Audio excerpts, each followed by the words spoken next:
Welcome to our nation state dialogue series राष्ट्र राज्य संवाद श्रृंखला में आपका स्वागत है. 欢迎收看民族国家对话系列. I'm Dr. Geeta Kochhar, moderator for today's discussion. Today it's our pleasure to have with us Mr. Howard Zhang. His original Chinese name is Zhang Haoyu, and he is a seasoned journalist, a broadcaster, media commentator, specializing in Chinese contemporary history, domestic politics, and geopolitics. He was a former head of BBC's China service. And interestingly, he was born in Mao's era in China, but grew up in early reform years of Tang. Although he left China in the aftermath of 1989 Tiananmen crackdown. He lived and studied in Canada in the 1990s and moved to London in 2000 and worked for the BBC World Service for nearly 24 years. During his tenure, he had led coverage of China and the Chinese-speaking world through a period of profound political, technological, and geopolitical change. Since leaving the BBC, Howard Zhang has become an independent China analyst and writer. He publishes Howard's China Watch, a weekly OSINT-driven Substack, offering geopolitical analysis of China and its global interactions. He is also a trustee of UK-China Transparency, contributing to investigative and research work on UK-China relations, and serves as chief editor of the SOAS blog. So welcome to our Nation State Dialogue series. Thank you, Geeta. Okay, so let's move a little beyond what is happening within the party and within China in terms of politics, and talk about a little bit more of a global issue. So there are multiple talks about President Putin and President Xi's closeness and willingness to change the global order, especially with the BRICS and the new currency that they want to launch and everything. So do you believe that Putin is supportive of Xi, and will Russia accept China taking over the role of a pole in a bipolar world? Because G2 was something which the Chinese also proposed, Jinping also proposed, and sometime back even from the US side, the G2 thing was coming up. And what contradictions and convergences of interest do you see between Russia and China? Currently there's one project I'm researching into. Is the readouts of the 40-some meetings over a period of 12 years between Xi Jinping and Putin. And I don't think I've known in my memory, in history, any two head of state had that type of frequency of meeting. And as we all know, as a common sense matter, before two head of state meet, they often will have all their underlings to prepare. There will be a whole series of preparatory meetings beforehand. So imagine between 2013 to now, 40-some meetings between two head of state. That's for a year. For every quarter, every 3-4 months, there's a meeting. And then the frequency of the actual officials in charge of various fields, the frequency of their meetings, I would say almost have to go down to bi-weekly or something. That level of frequency. So that shows you how close, in terms of Russian-Chinese collaboration on the policy level. And from my initial findings, I can say they did not start the series of conversations knowing what they actually wanted. The initial meetings possibly were all about testing the waters and finding who's doing what, but eventually I guess somewhere they clicked in around, I think, after the Crimea crisis, as well as the Trump trade war with China in his first term. There were a series of meetings, possibly both sides saw something, and then they started, I would say, constructively building a mutual insurance system. And that's what they see in each other. It's a mutual insurance. I'd say in the Chinese word is 背靠背, back to back, not not in the Western sense, but in the sense of you had my back. And if you read various Chinese think tank and kind of analysis, I can deduce the Chinese see in the Russians a strategic buffer of and also a major source of energy and foodstuff if a major rupture happens with the global current system. For example, if there's a war in either South China Sea or the Taiwan Strait, and China is cut off from all the ocean going, the sea lanes and the choke points were taken by the US and allies, then China can always rely on Russia and for the grains, for fuel, and because there's no separation. There's a massive thousands of miles of land link, and that cannot be cut off. The same, I guess, for Russia. Putin was reluctant until very, very recently to allow the Chinese into Central Asia, the Russian backyard, and but only recently I guess he sort of, whether reluctantly or not, we don't know, but allowed China to sign all sorts of things with the stans, the various Kazakhstan, Tajikistan. But what Russia is getting through the war in the Ukraine, we can all clearly see, is that the financial and industrial support and auxiliary support from China, and there are others, to circumvent the sanctions. I guess many can argue even India to a point have still helping Russia with the energy side, and but that's another topic we can discuss another day. So the both sides saw in this time of massive geopolitical change, and they can share in each other this insurance factor, and they all face one common, I guess, enemy in the United States. Of course, that is changing a bit. Some signs of change are happening with the current Trump administration's policies, and that's something that we need to watch that space, whether that will alter the relations between China and Russia. Some argued at the very beginning, when Trump favored a almost Ukraine de facto surrender of the current lands, and to have a quick peace, saying maybe he was trying to engineer some type of a reverse Kissinger or reverse Nixon, and meaning Richard Nixon back in the 70s went into China. Many saw that as prying China away from the communist camp and allowing US to focus solely on the Soviet Union and finish off the Soviet Union.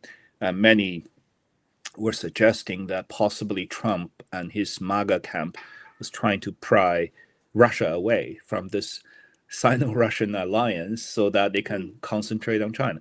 That is a big, sort of scenario we can continue to watch. I'm not quite certain at this moment how this MAGA play will play out in the long run. But that's what China and Russia essentially seeing each other as interested. But for how long? And how solid is this path? That is, I'm a amateur history buff, and I read lots of histories.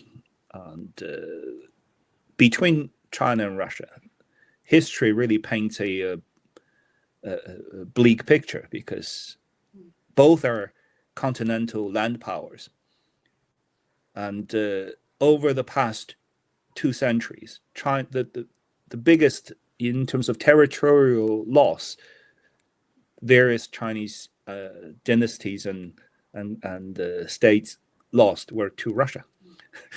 Over 4 million square kilometers, all the way from Manchuria to Mongolia to Outer and Central Asia, and so many of the Chinese nationalists claim that the famous Tang Dynasty poet Li Bai was born in the Baikals, but and so again, those are the historical entanglement, and whether we're seeing a shift, and that's waiting to be seen. And so at this moment, they both need each other. Moscow and Beijing need each other to ward off the challenge from their perceived enemies.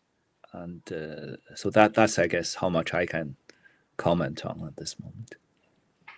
So you, in between, you also mentioned about Taiwan, and I would just push you towards that, saying that, many believe that Xi's legitimacy lies in the reunification of the mainland. Okay.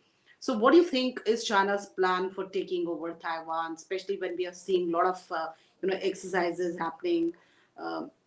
Just now we had the Justice Mission, exercise, and now we hear the first time drones have been, pushed towards Taiwan.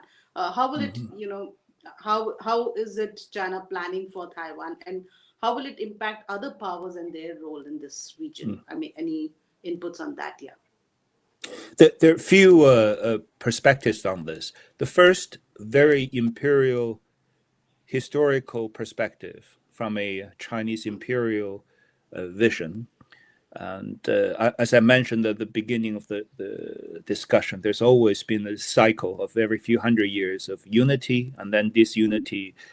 That's been going on since 221 BC. And in that historical narrative, every time when China goes into the prosperous and strong cycle, it always needed total unity, meaning the new imperial family or the new empire will have to recover as much as possible the previous dynasty's territory. That's always been, at least they try.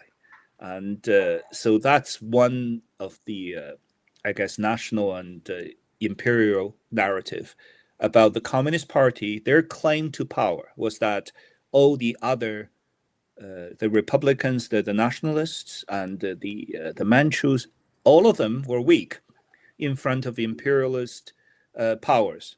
So the communists, with Soviet Union's help, rose up, led the people from victory to victory, and our final victory would be to recover, all the lost land, and one of the lost land they would claim is Taiwan, because Taiwan was ceded to Japan after the Sino-Japanese War in the late 1900s, and so that was the stated narrative. And of course, the Taiwanese people would argue, well, if that's the case, what about all the land you lost to Russia, the 4 million some square kilometers? What about Outer Mongolia? Like even Mao at that time he struggled a bit, but he said, out of camaraderie, we have to allow our Mongolian comrades to have self-determination and independence, blah, blah. So these were the framework of national narrative. They have to. And then, but of course, as you mentioned, geopolitically, Taiwan is very crucial because it's one of the biggest choke points in the geopolitical map of the world. Where we're talking about trillions of dollars worth of goods and services transit through the Taiwan Strait, all the way from Japan, Korea, up north, and to, even if anything India trades with Japan and Korea massively, most of the things will go through the Taiwan Strait. Imagine if any one country now completely controls that strait. Yes, it's still international waters, but the strategic significance is different. It's like the Malacca Strait. The reason why China's building all these South China Sea artificial islands is to increase their leverage over control over that very vital waterway, because otherwise they would have to listen to the powers in the region, which is the US and India and allies. So and then they were trying this Belt and Road business in the south. Lots of them were about bypassing the Malacca Strait and hooking up with Pakistan and directly go inland, and or buy a port in Sri Lanka or build a port in Thailand. Somehow try not to go through the other side of the Indian Ocean and Malacca Strait. It's all about that planning. So, but once you have control of Taiwan, China's overall naval and projection will be well beyond what they call the first island chain, which Taiwan is a major locking point. And the whole of the Western Pacific will be open. And so for US and their allies, as long as China remains a one-party totalitarian state, the trouble with a one-party totalitarian state is the power rests with the top, and you never know. With one person in control, that person could go crazy anytime. There's always that risk. Because of that, there's always that geopolitical risk for other countries in the region. Unlike countries run by a system, whether we like the current state of democracy, that's another matter, but at least no one can just overnight say, I want to do that. Even President Trump, he said, I want Greenland, I want this. Even that, he still has to go through some type of a process. He can't just, I clap my hand, army go in and take Greenland. That's still not the case. But with China, that may happen. The supreme leader can order things that others have no clue of. And that's why the biggest risk over Taiwan is this geopolitical risk. And of course, the third perspective would be for the indigenous people of Taiwan now. Many of them, I guess, over 90% of the local population are of ethnic Chinese origin, migrated from the mainland to the island over the past few hundred years. And there's a very small group of indigenous Polynesian origin sort of people living in various tribes and mountains. But even for those ethnic Chinese people, they're bitterly divided. Some still want to see a reunification in the future when China is democratic. Some just said no, and we are fine here, because every time when there's some type of a connection with the mainland, we get the short stick, and then we get invaded, we get taxed, we get ruled brutally. Now we have good life. Why we can't just fine, we speak the Chinese language, but doesn't mean anybody who speaks the Chinese language will have to be ruled by China. It's like the Americans speak English, but they're not ruled by Westminster anymore. It's the same logic. So you have these three major perspectives over. And of course, for neighboring countries, there's also that sense of if China takes control of this waterway under the current regime and system, is the world a better place? That's the worry, I guess, for all the neighboring countries. So those are the factors that's impacting this. Whether Xi Jinping will go for it, that's, again, as I mentioned, is the biggest unknown and risk. There's a lot of chatter, lots of rumor. The US and the Taiwanese intelligence, the Japanese intelligence, all flagged the year 2027. That was because of a internal speech Xi gave a few years back, asking all the military to be battle ready by 2026, which is this year. And that was, I guess, the root of all this chatter. Why you're investing all this money in your Navy, in your drone force, in your missile force, and asking them to be ready for what? I guess that was the main cost. But of course, if you look around then why is he purging the military so hard? The entire rocket force. The rocket force essentially would be the number one force that go into any battle. Look at all the modern wars. It will be the salvos of missiles and drones attacking first, and then he sacked literally every single senior commander in the missile force. So that is a big mystery. And of course, there are many theories, many chatters about what happened, and most of them point to some major endemic corruption within the missile force, especially to do with procurement. And there are various versions of a story of how deep people would report level up and saying, oh, we've achieved this goal, we've secured all these missiles indigenous manufactured and secure, blah, blah, blah.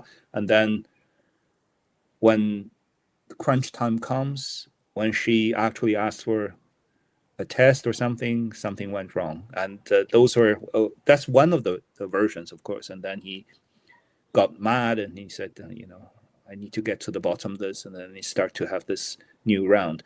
But that purge is spreading through the military. And serious questions being asked whether, with all these purges in the military, in the political realm, is she, even if she's got the final say, he wanted to do something, is he capable of? Because when we talk about geopolitical risks, it's always the intention and the capability, whether there's that capability. That's a big question mark. I don't know. And so those are the factors we need to look at. And of course, as an emperor, which she is in the old historical Chinese concept, he would definitely want, like Trump, as a legacy before he leaves stage, to show the world I've done something. And what's left there to be seen is to say, as he stated in the 20th Party Congress statement, I made the country strong. So Mao, made the country independent. Deng made the country rich. I made the country strong. That's his sentiment.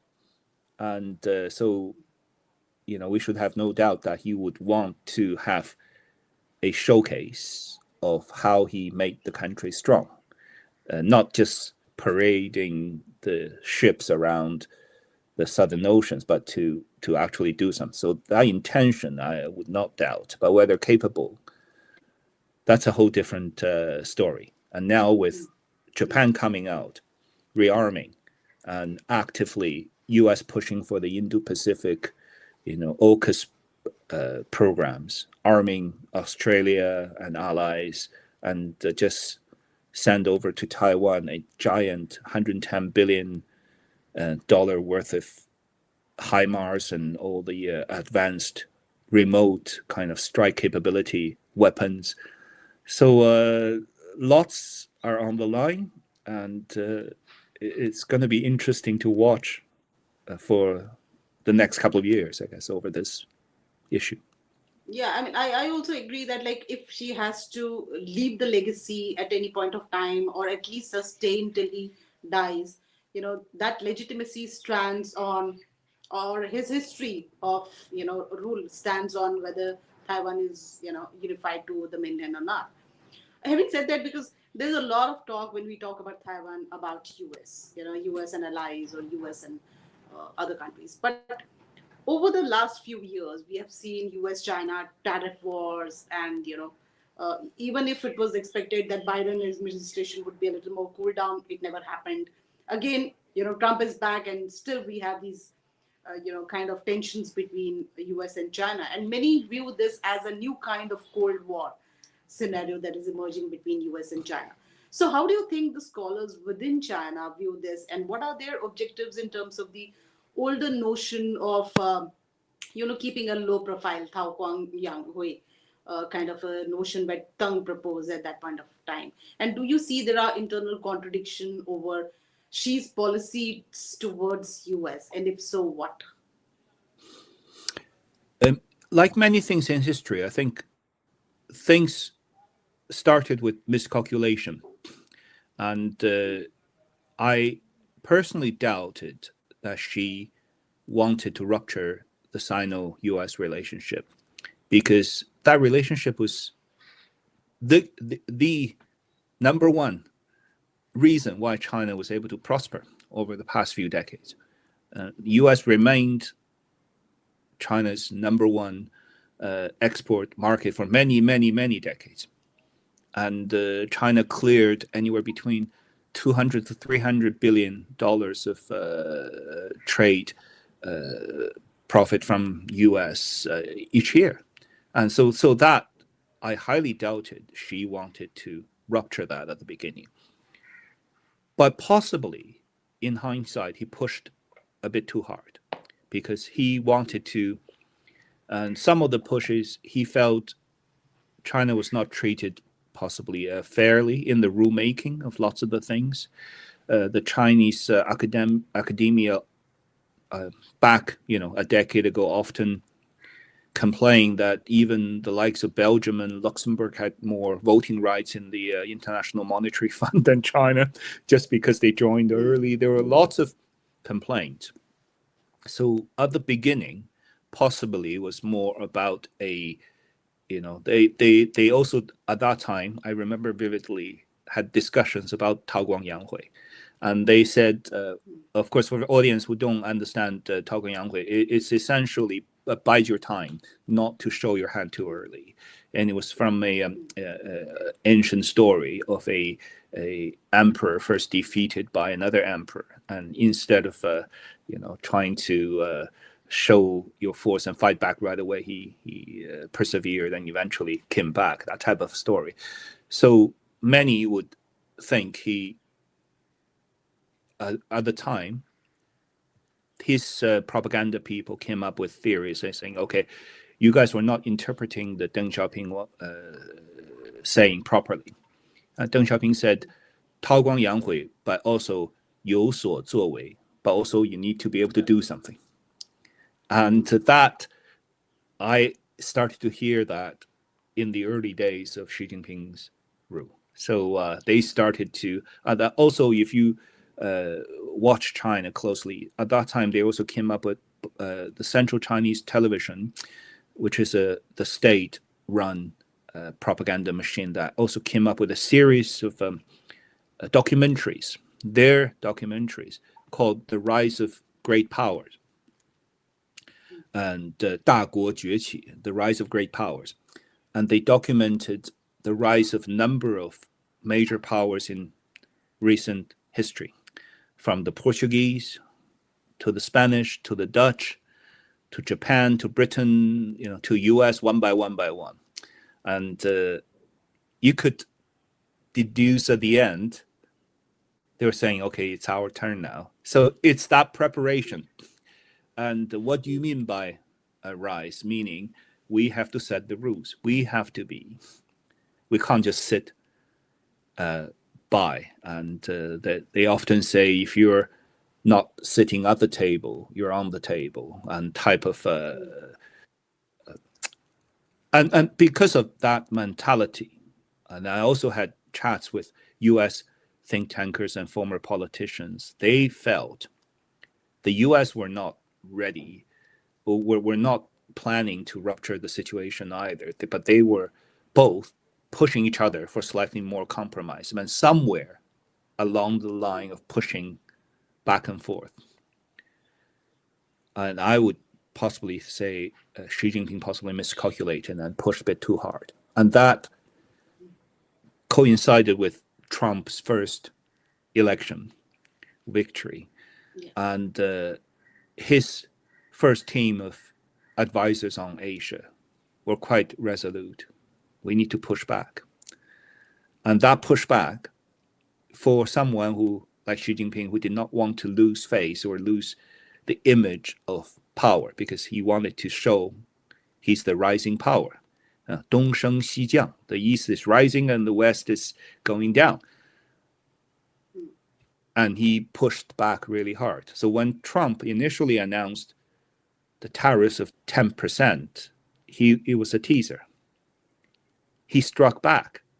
And then now the Chinese are still stuck with 25% even after. So it's difficult to say. Maybe in another 50, 100 years, we'll look back and to say, okay, these are the exact sequence of things. But somehow, somewhere along the line, this power struggle escalated to a more of a geopolitical.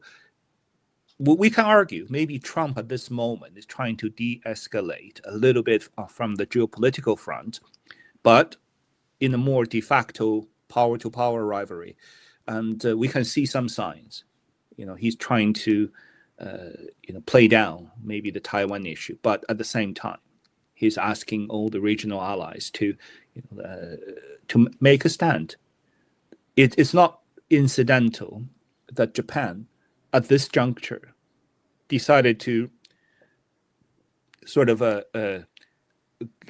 give in or give up the past many decades of pacifist policies and become a normal country at this juncture, and to actually, for the Japanese prime minister to stand up in the parliament and say, if Taiwan has trouble, Japan has trouble. And that is a very un-Japanese. If you look at the Japanese history over the past few decades, they normally would be more low-key and would not be this confrontational, So that, I had to say, it has something to do with Trump's overall planning. And so those are the, I guess, from small incidental events, but eventually or inevitably, it's now escalated into this. Whether it's a full-blown Cold War, I personally don't want to use that term, because Cold War, we had clear ideological differences. The Soviet Union and all their top leaders and the supporters actually believed in global communism and socialism in that sense. They wanted to overthrow the capitalist societies in the West. They wanted to rule the world. And of course, the West had to defend itself and fight back. And so there was that whole context of ideological struggle. China today is a state, I can't even call it socialist. There's some elements of socialist thinking, but overall, it's I guess more accurately, a mafia-run state with some socialist elements in it. And they prospered and grew out of the open market global economy. And I don't think there is a desire to overthrow that order. There's a desire to keep outside influence, any threat to the current regime out. And there is a current, very visible, very apparent attempt by the regime to concentrate all the economic might back into the sectors they can control, which are the state sectors, and sidelining the private sectors. But they're not going wholesale back into the ideological elimination of private property and getting rid of all the individual rights over property and money. They haven't gone that far yet, which when I started Mao's time, that was the time. That was the model. So they're halfway, and they're closer to, I guess, what happened under Adolf Hitler and Mussolini, that type of totalitarian regime, but still allow certain freedom in the economic sphere. And so whether you call it a Cold War, I think there is more of a chance of miscalculation and possibly a hot war rather than a Cold War.